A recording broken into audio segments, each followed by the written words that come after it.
கொங்கு கலை மற்றும் அறிவியல் கல்லூரியினுடைய 29வது ஆண்டின் 25-26ஆம் ஆண்டிற்கான முதலாம் ஆண்டு பட்ட வகுப்புகள் துவக்க விழாவிற்கு வருகை புரிந்திருக்கும் சிறப்பு விருந்தினராக வருகை புரிந்திருக்கும் பட்டிமன்ற பேச்சாளர் திருமதி சாந்தாமணி அவர்களே,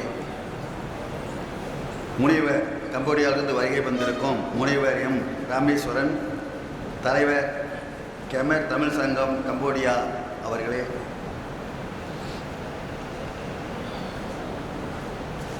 கொங்கு கல்வி அறக்கட்டளையுடைய தாளாளரும் கொங்கு கல்லூரியுடைய தாளாளரும் கொங்கு ட்ரஸ்டினுடைய செயலாளருமாகிய மாப்பிள்ளை திரு விசா சண்முகம் அவர்களே, கொங்கு கல்வி அறக்கட்டளையுடைய முன்னாள் தலைவர் மாமா திரு அம்மையப்பன் அவர்களே, துணைத் தலைவர் திரு ஆர் மனோகரன் அவர்களே, இணை செயலாளர் திரு சேதுபதி அவர்களே,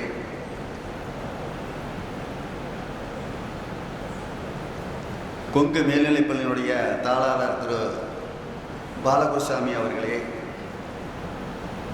திரு தனபதி அவர்களே, வசந்தம் ராமசாமி அவர்களே, கல்லூரியுடைய முன்னாள் தாளாளர் திரு ரமேஷ் அவர்களே, வரவேற்புரை நல்கிய கொங்கு கல்லூரியுடைய தாளாளர் திரு முதல்வர் திரு பூமிநாதன் அவர்களே, நன்றியுரை வழங்க உள்ள துணை முதல்வர் திருமதி வனிதாமணி அவர்களே, இந்த நிகழ்ச்சிக்கு வருகை புரிந்திருக்கும் மாணவ செல்வனுடைய பெற்றோர்களே, முதலாம் ஆண்டு மற்றும் ஆண்டு மாணவ செல்வங்களே, இருபால் பேராசிரியர்களே, பத்திரிகை மற்றும் தொலைக்காட்சி நண்பர்களே, உங்கள் அனைவருக்கும் என்னுடைய காலை வணக்கத்தை தெரிவித்துக் கொள்வதில் மற்றற்ற மகிழ்ச்சி அடைகின்றேன். முதலாவது சொல்லிக் கொள்வது என்றால், முதலாம் ஆண்டு வந்திருக்கும் மாணவர்களுக்கு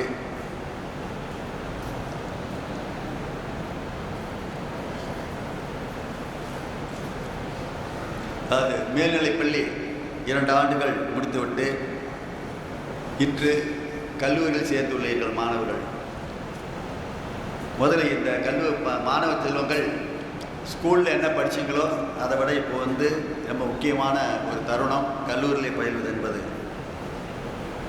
ஏன்னா நிறைய விஷயங்கள் நீங்கள் எல்லாருக்குமே என்ன இருக்கும், நான் அடிக்கடி சொல்வது போல தான், நீங்கள் எல்லாருமே இப்போவே ஒரு ட்ரீம், கனவு இருக்க வேண்டும். வாழ்க்கை எப்படி அமைய வேண்டும் என்ற எண்ணம் ஒவ்வொருத்தருக்கும் இருக்க வேண்டும். சரி, ஏதோ படித்தோம், ஜாலியாக இருந்தோம், ஃப்ரெண்ட்ஸ் இருந்தாங்க, டைம் போயிட்டால் திரும்பி கிடைக்காது. இன்றைக்கி போனால் நாளைக்கு கிடைக்குமா? பணம் இன்றைக்கி விட்டால் சம்பாதிச்சலாம் நாளைக்கு, ஆனால் நேரம் போய்விட்டால் திரும்பி கிடைக்காது. அதை கருத்தில் கொண்டு வாழ்க்கைக்கு என்ன தேவையானவற்றை எல்லாமே இந்த கல்லூரியில் எல்லாம் கிடைக்கின்றது.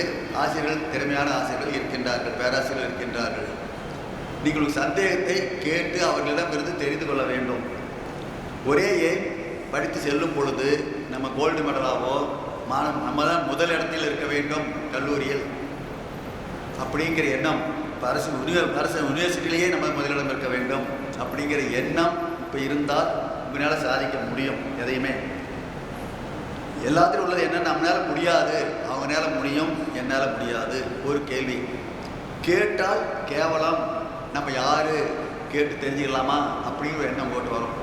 நம்ம போய் கேட்டால் அவன் பெரிய ஆகி போயிடுவானே, கெட்டிக்காரன் ஆகி போயிடுவானே, நம்ம ஒன்றும் தெரியாது நினச்சிடுவாங்களே அப்படின்னு நினச்சிக்கிட்டு ஆசிரியர்களாக இருக்கட்டும், மாணவ செல்வங்களாக இருக்கட்டும், இல்லை வியாபாரம் பண்ணுறவங்களாக இருக்கட்டும், கேட்கக்கூடாது என்ற எண்ணம் உங்கள் இடத்தில் இருக்கின்றது. அதான் வாழ்க்கையில் வெற்றி அடைவதற்கு தடையாக இருப்பது.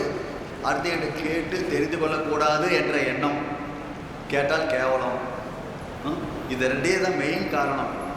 அந்த காரியம் ஆகணும்னா சரி, எங்கள் வீட்டுக்கு போனால் பிராணியத்துக்கு அந்த மண்டபத்துக்கு இது எல்லாத்தையும் நண்பரை வசூல் பண்ணும் பொழுது நம்ம யாருன்னு என்று பார்க்காமல், யார் எந்த வீடாக இருந்தாலும் சரி, எங்கேயா இருந்தாலும் சரி, எப்போ இருந்தாலும் சரி, நேராக வீட்டில் போய் பார்த்து பண்ணும் பொழுது நமக்கு பணம் வசூல் பண்ண முடிஞ்சது, சாதிக்க முடிஞ்சது. எதாவது டீச்சர் பார்க்காக இருக்கட்டும், இந்த காலேஜாக இருக்கட்டும், இந்த எதாக இருந்தாலும். ஆனால் நம்ம யார், நம்ம போய் கேட்டால் கேவலம். நம்ம எதுக்கு பொது காரியத்துக்காக போய் பணம் நம்ம போய் கேட்பது, நம்ம வேலையை பார்த்துருக்கலாம்னா எதுவுமே நடக்காது. இதே மாதிரி தான் பர்சனலாக உள்ள உங்களுதுலேயுமே பாடம் தெரியலன்னா ஆசிரியர் கேட்கணும், நண்பர்களை கேட்கணும், இல்லை வீட்டில் அப்பா அம்மாவை கேட்கணும். நிறைய கேட்டு தெரிஞ்சுக்கிட்டீங்கன்னாக்க எதிர்காலம் ரொம்ப ரொம்ப சிறப்பாக அமையும். அடுத்த எதிர்காலத்தில் என்ன பண்ண போகிறோம் என்ற எண்ணம் இப்போவே உங்களுக்கு இருக்க வேண்டும். படித்துவிட்டு இல்லை ஐஏஎஸ் ஐபிஎஸ்சி போகலாமா, அல்லது என்ன பண்ணலாம், இல்லை வேலைக்கு போகலாமா, இல்லை கம்ப்யூட்டர் இதுக்கப்புறம் மறுபடியும் எம்சிஏ ஏதாவது படிச்சுக்குது கம்ப்யூட்டருக்கு போகலாமா அப்படிங்கிறதுல இப்போ இருந்தே ட்ரைனிங் காலேஜில் சொல்லிக் கொடுக்கறது பாதியாக இருந்தால் இன்னும் பாதியை வந்து நீங்கள் நிறையா இதில் கிடைக்குது. கம்ப்யூட்டரில் கிடைக்குது, ஃபோனில் கிடைக்குது, பேப்பர் நியூஸ் கிடைக்குது, டிவியில் கிடைக்குது. அத்தனையும் உங்களுக்கு இப்போ இருக்கிற டெக்னாலஜியில் கிடைத்து கொண்டே இருக்கின்றது. அது எல்லாமே இதுக்கு வாழ்க்கை தேவையில்லை, நம்ம போய் நான் எதிர்காலத்துக்கு தேவையில்லை. நிறைய பேர் என்ன பண்ணுறாங்க, எதாக இருந்தால் இப்போ தேவையில்லை, இதை தெரிஞ்சு நம்ம என்ன பண்ண போகிறோம், நம்ம சப்ஜெக்ட் இல்லையில சம்மந்தம் இல்லாதது இல்லை, அங்கே தான் எல்லோரும் கோட்டை விட்டு விடுகிறீர்கள். எல்லாம் கோட்டை விட்டு அங்கே கோட்டை விட்டுறீங்க. இது நமக்கு தேவையில்லை, நம்மளால் முடியாது, இது நம்ம சப்ஜெக்ட் இல்லை, ஆங்கிலம் நமக்கு தேவையில்லை, இல்லை தமிழ் தேவையில்லை, ஹிஸ்ட்ரி தேவையில்லை, எல்லாமே தெரிஞ்சிருக்கோம். நமக்கு எனி சப்ஜெக்டு நமக்கு பேசிக்காக தெரிஞ்சிருக்க வேண்டும் என்ற எண்ணம் இப்போ இருந்தே இந்த 3 வருட காலத்தில் நேரத்தை வீணாக்காமல் ஆப்சண்ட் ஆகாமல், நிறைய பேர் என்ன ஆப்சண்ட் ஆகிறது, லேட்டாக வர்றது, வராமட்டுறது, என்ன பண்ண போகிறீங்க அப்படி நினச்சி பாருங்க. லீவ் போடுறதுனால என்ன உங்களுக்கு ஆதாயம், லேட்டாக வர்றதுனால உங்களுக்கு என்ன லாபம், நிறைய கற்றுக்கொண்டால் உங்களுக்கு என்ன நஷ்டம், நிறைய வேலை செஞ்சு கற்றுக்கிட்டாக்க என்ன நஷ்டம் இருக்குது, இந்த கற்றுக்கொண்டா என்ன லாபம் அப்படிங்க பார்க்கணும். நிறைய கற்றுக்கொண்டால் எதிர்காலத்தில் எந்த சப்ஜெக்டும் ஃபேஸ் பண்ண முடியும். எந்த இடத்துலையுமே எதாக இருந்தாலும் அக்கௌண்டன்ஸாக இருந்தாலும் சரி, ஐடி இன்கம் டேக்ஸ் ஆக்டாக இருந்தாலும் சரி, கம்பெனி ஆக்டாக இருந்தாலும் சரி, பில்டிங்காக இருந்தாலும் சரி, எனிதிங் எங்கள் ட்ரெஸ்ஸில் எல்லா சப்ஜெக்டும் எனக்கு பேசிக் தெரியும், சேலஞ்ச் பண்ண முடியும். என்னால் ஆடிட்டே சேலஞ்ச் பண்ண முடியும். எப்படி எக்ஸ்பீரியன்ஸ், ரொம்ப நாள் எக்ஸ்பீரியன்ஸில் கற்றுக்குறோம். மாணவர்கள் இப்போ என்ன நினைக்கிறாங்கன்னா, படித்த உடனே டிகிரி வாங்கின உடனே நம்ம டிகிரி வாங்கிட்டோம், ஆசிரியராக இருந்தாலும் நம்ம பார்த்துட்டோம், பிஹெச்டி வாங்கிட்டோம். அப்போ என்ன வருதோ இல்லையே, நமக்கு என்ன எல்லா சப்ஜெக்டும் தெரியுமா, ஒன்று தான் தெரியும், ஒரே சப்ஜெக்ட் இங்கிலீஷ் தான் இங்கிலீஷ் தெரியும், ஹிஸ்ட்ரி தெரியும், மற்றது கற்றுக்கொண்டால் என்ன அப்படிமா தெரியறதில்லை. பொது வாழ்க்கைக்கு என்னென்ன தேவை, எதிர்காலத்துக்கு என்ன தேவை, எதிர்காலம் எப்படி இருக்கிறது, எப்படி போய்கிட்டு இருக்குது, உலகம் எப்படி போய்கொண்டு இருக்கின்றது, இட்ஸ் நாட் ஈஸி. புரியுதுங்களா? இந்த இப்போ இருக்கிற காலத்தில் ஒரு நிலம் வாங்குறதா இருந்தாலோ, வீடு கட்டுறதா இருந்தாலோ, ஒரு வேலைக்கு சேர்ந்து நல்ல சம்பளம் வாங்குவதாக இருந்தாலோ, உங்கள் இடத்துல வந்து மற்றவர்களிடம் இல்லாத திறமைகள், ஜென்ரல் நாலேஜு, ஆங்கில அறிவு, இது மாதிரி நிறையா இருந்தால்தான் நீங்கள் வாழ்க்கையில் முன்னேற முடியும். ஒரு தொழிலை ஆரம்பிக்க முடியாது. இப்போ இருக்கிற காலத்தில் ஒரு இடம் வாடகைக்கு எடுத்தாக்க ரெண்ட் கொடுக்க முடியாது. அது மாதிரி இப்போ பிஸ்னஸ் இருக்கேன்னா சொல்கிறேன், அது மாதிரி போய்கொண்டு இருக்கின்றது. அதனால் நீங்கள் வந்து கல்லூரியை நன்றாக பயன்படுத்தி, ஆசிரியர்களையும் பயன்படுத்தி என்ன தெரிந்து கொள்ள வேண்டும், என்னெல்லாம் உங்களுக்கு வாழ்க்கை தேவையோ கற்றுக்கொள்ள வேண்டும். அதில் மட்டும் கோட்டை விட்டு விட்டீர்களானால் எதிர்காலம் சிறப்பாக அமையாது. நான் படிக்க தான் முக்கியம். இப்போ உதாரணத்துக்கு எடுத்துக்கிட்டால், மோகனூரில் எடுத்த சந்திரசேகரன் இருக்கார். ஒரு ஆசிரியருடைய பையன், அரசு பள்ளியில் பயின்ற மாணவன், இதே மாதிரி எம்சிஏ படித்த மாணவன். அப்புறம் என்ன போய் சேர்ந்தார், டிசிஎஸில் போய் வேலைக்கு சேர்ந்தார்.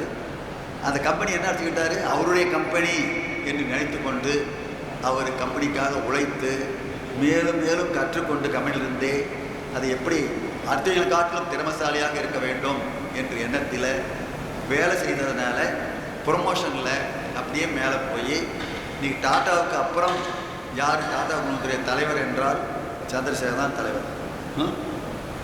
அவர் பாப்பியில் இருக்கிற வீட்டை எடுத்துக்கிட்டிங்கனாக்க ஒரு பெரிய மந்திரிக்கே இருக்காது. பெரிய மந்திரிக்கே எவ்வளோ பேர் மந்திரிக்கே, சென்ட்ரல் கவர்மெண்ட் மந்திரிக்கே அவ்வளோ பெரிய வீடு இருக்காது, அவ்வளோ பெரிய வசதிகள் இருக்காது. வருஷத்துக்கு 100 கோடி 150 கோடி சம்பளம் இருக்கும். அது மாதிரி வசதிகள் உண்டு. எப்படி சாதாரண இந்த பள்ளியில் படித்து இதெல்லாம் நீங்கள் கம்பேர் பண்ணணும். அப்துல் கலாமாக இருக்கட்டும், டாக்டர் ராதாகிருஷ்ணனாக இருக்கட்டும், சுந்தர் பிச்சையாக இருக்கட்டும், எப்படி வாழ்க்கையில் எல்லாம் வசதியானே கிடையாது. நீங்கள் வாழ்க்கையில் முன்னேறுவதற்கு பணம் முக்கியம் என்று நினைக்காதீர்கள். உங்களுடைய மூளை, திறமை, நாலேஜ் தான் முக்கியம். அதை புரிஞ்சு கொள்ளுங்க எல்லாருமே. அதை புரிஞ்சு கொள்ளாமல் நம்மகிட்ட அப்பாவுக்கு வசதி இல்லை, நம்ம ஃபேமிலி வசதியாக இல்லை, நம்ம எப்படி அந்த அளவுக்கு மேலே போகிறதுன்னு நினச்சிங்கன்னா போகவே முடியாது. கம்பேர் பண்ணுங்கள், அவங்கள வசதியானே கிடையாது. அதே மாதிரி தான் நீங்களும் படிப்பதில் மட்டும் கவனம். படிப்பில் இது மட்டும் அல்ல, டபுள் பங்கு படிக்கணும். படிக்கும் பொழுது இது இல்லாத சப்ஜெக்டு நிறைய இருக்கின்றது. தேடி தேடி அதை படித்தீங்கன்னாக்க நிறைய மண்டையில் மூலையில் ஏன்னா எங்கேயாவது யூஸ் ஆகும். எனி சப்ஜெக்ட் எங்கேயாவது யூஸ் ஆகிட்டே இருக்கும். நிறைய பேர் வேண்டான்றீங்க, போதும் இதோட நிறுத்திக்கலாம், போதும் நமக்கு தேவையில்லை, இனிமேல் நம்மளால் முடியாது. இதே எல்லாத்துட்டும் வர அந்த ஒன்று தான் வருது. அதை எடுத்துட்டிங்கன்னா நிச்சயமாக உங்கள் வாழ்க்கையில் முன்னேற முடியும்.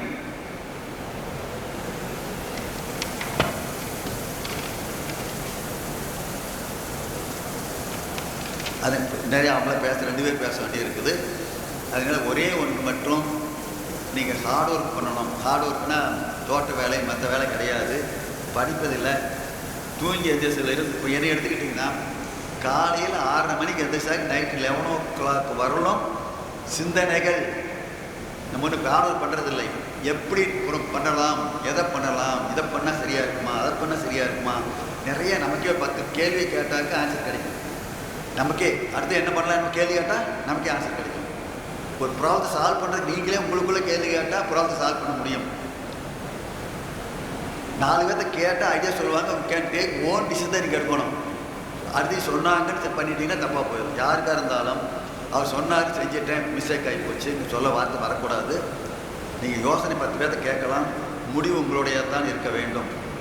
அதுபோல் தான் வாழ்க்கையில் நிறையா இதுக்கு நான் அதே மாதிரி என்னை எடுத்துகிட்டா கூட கிராமத்தில் புதுசாக வந்த பசங்க தெரியாது, ஆடு மாடு மேய்த்து விட்டு சொல்ல கேவலம் நினைப்பாங்க சில பேர். நான் கேவலத்தை பற்றி கவலைப்படுவதில்லை. தோட்ட வேலை பண்ணிவிட்டு சைக்கிள் இல்லாமல் நடந்து போய் படித்து விட்டு மணவாடி பள்ளியில் படித்தேன். மணவாடியில் வெள்ளியணியில் நடந்து போய் படித்து விட்டு கரூருக்கு சைக்கிளில் வந்து படித்து விட்டு தான் பாலிடெக்னிக் படிக்கும்போது 3000 அந்த காலத்தில் லோனு வாங்கி பேங்க்கில் போய் படித்தவன் தான். புரிஞ்சுக்கு அது மாதிரி இருந்து ஒரு 5000 அப்பாட்ட பணம் வாங்கித்தான் வியாபாரம் ஆரம்பித்து இந்த அளவுக்கு வந்திருக்கேன் என்றால் நான் சொன்ன பாயிண்ட்ஸ் எல்லாம் தான் காரணம். முடியும் என்று நினையுங்கள். படிக்கும் காலத்தை நல்லா படியுங்கள். எதிர்காலத்தை பற்றி சிந்தியுங்கள். என்ன ஆகப் போகிறீர்கள் என்பதை இப்போயே முடிவு பண்ணுங்கள். அதுக்கு இப்போயே ப்ரிப்பரேஷன் பண்ணுங்கள். இதான் வெரி சிம்பிளான வேலை. வேறு ஒன்றும் நினைக்காமல் முடியாதுன்னு நினச்சி விடுங்க. கேவலம் நினைக்காதீங்க. யார்கிட்ட போனால் கேவலம் தூக்கி எரிஞ்சிட்டு போங்க. ஒரு தப்பும் கிடையாது. உங்களுக்கு வேலை ஆகணும், வாழ்க்கையில் உயரணும்னா கேவலத்தை பார்த்தே உயர முடியாது. இதை மட்டும் மனிதர்கள் வைத்துக்கொண்டு கல்லூரி, அருமையான கல்லூரி நிறைய சொல்லிக் கொடுக்குறாங்க. நீங்கள் அவங்களை பயன்படுத்தி நீங்களும் நன்றாக படித்து உங்கள் எதிர்காலம் அடுத்த லெவலுக்கு போய் சிறப்பாக அமைய வேண்டும் என்ற இந்த முதல் வருட மாணவர்களுக்கு என்னுடைய வாழ்த்துக்களை தெரிவித்துக்கொண்டு என் உரையை நிறைவு செய்கின்றேன். நன்றி, வணக்கம்.